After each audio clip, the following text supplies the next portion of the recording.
Chapter 1, The Disc.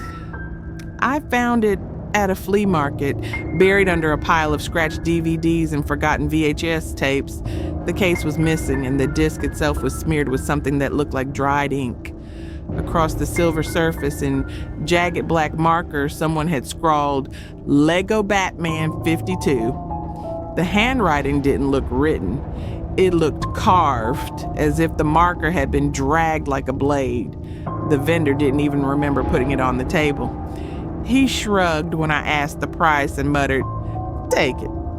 It always comes back anyway." I thought he was joking.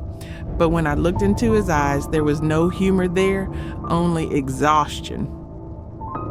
I slipped the disc into my bag, not realizing I had just picked up something that wasn't supposed to exist.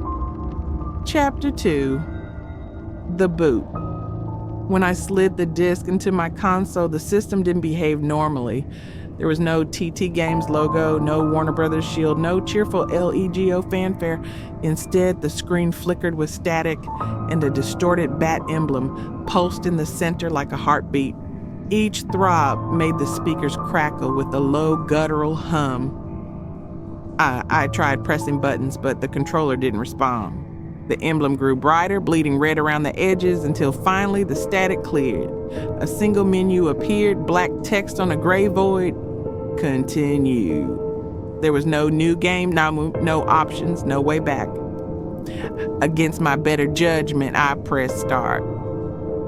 Chapter 3, The Timer Appears. The game didn't load a level. Instead, a counter appeared in the corner of the screen, 52, 52, 52, 52, 52, 52, 52. At first, I thought it was a bug, some corrupted save file from whoever owned the disc before me. But the numbers weren't hours or minutes. They were something else. As I stared, the counter ticked down.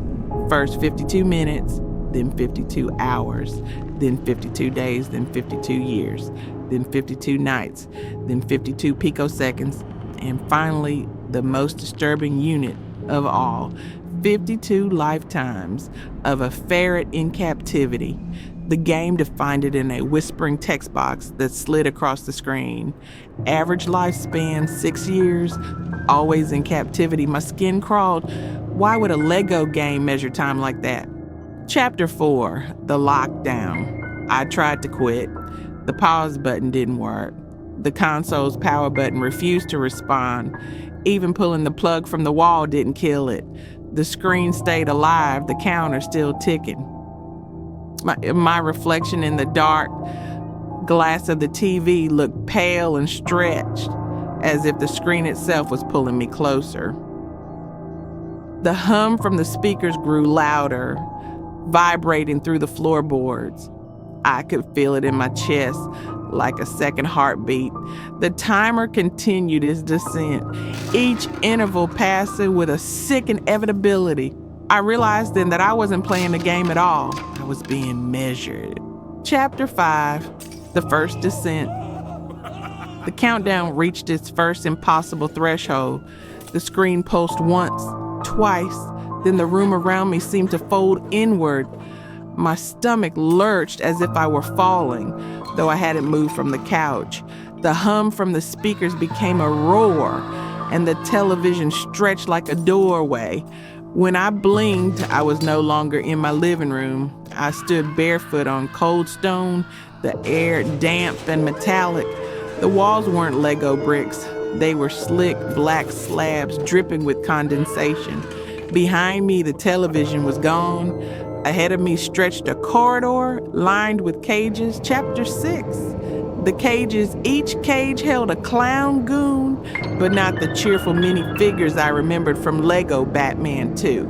Their plastic faces were warped, their painted smiles cracked into jagged sneers. They rattled the bars with blocky hands, their voices glitching in a chorus of static and laughter. As I walked past, they began to chant in unison, 52, 52 factorial 52.